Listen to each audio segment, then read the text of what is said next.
Today's beer of the day is going to be the Ranger IPA from New Belgium Breweries. Great IPA, one of my favorites. Can't complain about that. Great beer for a hot summer day. Hey guys, Adam here from Beer and Bolters 40K, and today we're going to be talking about the Space Wolf Codex. Now you guys can see I have this on my iPad.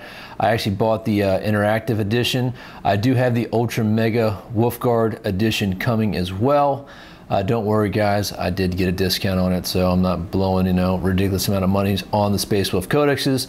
I wanted to bring this to you first because I am a longtime Space Wolf fan. I also brought the old 5th edition Codex. So we can talk about some of the changes and give you guys my first impression. Now, I will say this, I have not yet had a chance to play with the new edition. There's some things that look very promising, and there's also some changes that at first glance kind of disappointing a little bit, but all in all, I think it'll be a good addition.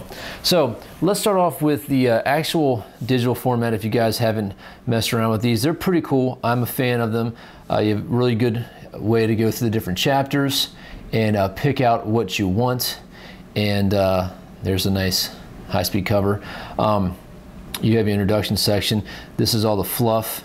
Any of the photographs here you can always look at and make it your back screensaver or whatever. It's pretty nice if you're a fluff guy. I like this too because I can set it up on my desk or wherever and read it. Pretty good stuff. And then of course you can highlight any notes that you want to make and check those notes later down the line.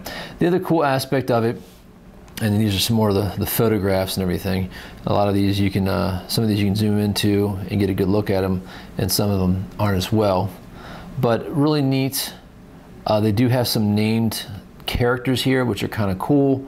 I'm a fluff guy, so stuff like this makes you want to make this exact model. But I don't know if I'm gonna do that or not. I have some extra Terminators to make, so it's a possibility. But pretty cool. One thing they're doing with this edition is they're really focusing on different great companies. Like for example, we have Herald Deathwolf right here. I have this model, which I was gonna make a Herald Deathwolf from the last edition when they finally released this in Finecast, and so I'm pretty excited about that. I think he's actually going to be one of the big winners of this new edition.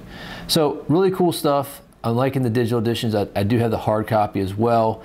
It's one of those things where sometimes I have my iPad with me and I can catch up and read some of the fluff, and also I can use it to, of course, set up my army and whatnot. Now there is an army builder built into this digital edition, and some of you guys might have heard that one of the original downloads, they actually plugged in the new Grey Knights. It hasn't been dropped yet.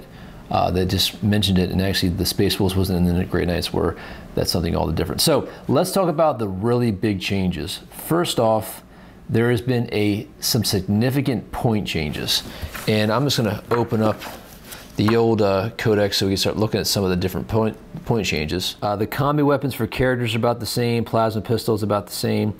The big change is going to be things like the Storm Shield. The Storm Shield was basically cut in half from 30 to 15 points. Your Frost Swords, they went down about 5 points. Same with your Frost Axe. Your Wolf Claw is about the same. Power Fist is the same. Thunder Hammer is the same. And 2 Wolf Claws now actually went down about 10 points. So you do get a bonus there. The big one is the Storm Shield. Storm Shields were about 30 points. They went down significantly, so that's pretty cool. Same points with the combi weapons for Terminators, and the same thing I think pretty much for all the Terminator weapons. They're about the same, with the exception again is the Storm Shield. Most Terminator models get a Storm Shield for free. So before you were paying 25 points for a Thunder Hammer and 25 points for a Storm Shield on some HQ models, that's 50 points. Now you're getting both of them for 25. So it's a significant change. Everything else pretty much the same. You can't have crack missiles now, that's a big change. And there are some different weapons. But looking at the war gear list, positive changes overall to make that stuff fit more into what we were looking at for the rest of 7th edition.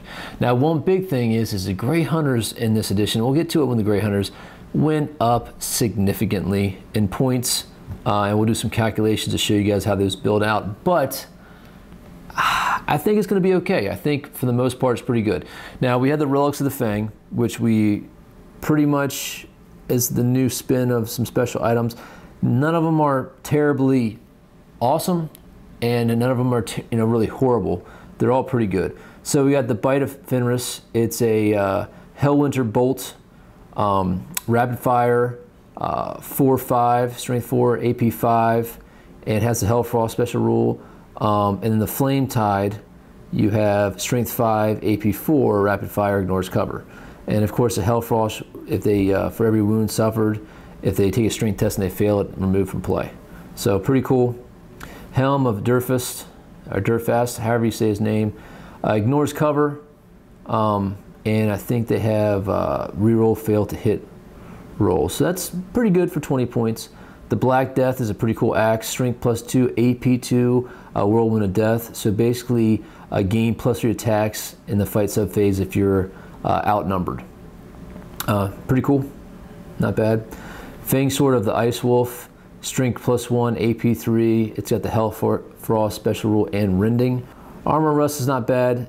It's a 2/4, 2 up, 4 up. And the cool thing about it is it does give the any challenger a -5 to their initiative. So that's pretty substantial. We'll probably be seeing those in a lot. A lot of people worried about the Wolf Tooth Necklace losing that, hitting on 3s, but there's a lot of things in here that are going to help, fix that. And the Wolfenstone gives the whole unit Furious Charge and the bearer Rage, so +2 attacks on the charge instead of +1. Pretty cool. So everything else is pretty status quo. The Wolf Lord price, they all have a Belt of Rust now, which is cool. So that's going to be a huge point save for you. Of course, we don't have the, so that's a 20-point save right there. The old Wolf Lord, Belt of Rust built in was 125, so it's a 20-point save there. Everything else is pretty much the same stat line, no issue with that. And of course, you can have your Fenrisian Wolves, which I believe was the same thing as before. Now, you did lose a lot of options. Wolf Tooth Necklace are gone. Wolf Talismans are gone. The additional Fenrisian Wolves, down 2 points, not bad. And then Mark of the Wolfen is not in the book at all, which I think constitutes a problem. That's one of the big things because I modeled a Mark of the Wolfen for every one of my Grey Hunters. So am I going to pull those guys out and hopefully hope that they have a Wolfen squad eventually? Maybe. I don't know if I'll, pull those out and use my old, 13th Black Crusade or whatever it was, Wolfen squad to see if I can bring those in. Modified 7th edition rules so I can play with those guys. I don't know. So that kind of stinks, but moving on. Nice, thing with the interactive version. You can, spin this around and check this guy out. It's pretty cool if you guys are tablet people. All right, so the big hit for me personally was Ragnar. I am very fond of Ragnar's character. I think he's a cool guy. I love the books. I used him a lot in 5th edition, a lot. In 6th edition, I stopped using him because he was just getting pounded by strength 8 weapons, instant killing him. He was a huge point sink. I mean, he was 240, so he went down 45 points from this edition. So he's definitely more balanced for the price that he has, but he's lost a lot of his flavor, man. I mean, really disappointed. So first off, let's just talk about his war gear. All right, so the loss of a Wolf Tooth Necklace means that he's not going to always hit on 3s.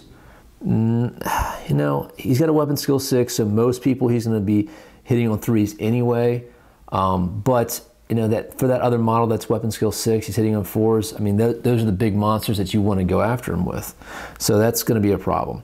Now he did gain Rending, which is cool. So Frostfang now is +1 strength, AP 3, Rending, and Mastercrafted, which was better than before. So you can re-roll one of those misses to hit out of his, base 4 attacks, plus he's charging and everything like that. So that's okay. He does have a Belt of Rust now, which I liked his reflex, incredible reflex rule. I mean, he still has an incredible reflex rule now, but now it's something different. It's not 4-up invulnerable. I always thought that was so cool that he was that badass that he just jumped out of the way. And that was really big in the books. His reflexes, even as a normal human, were like almost superhuman.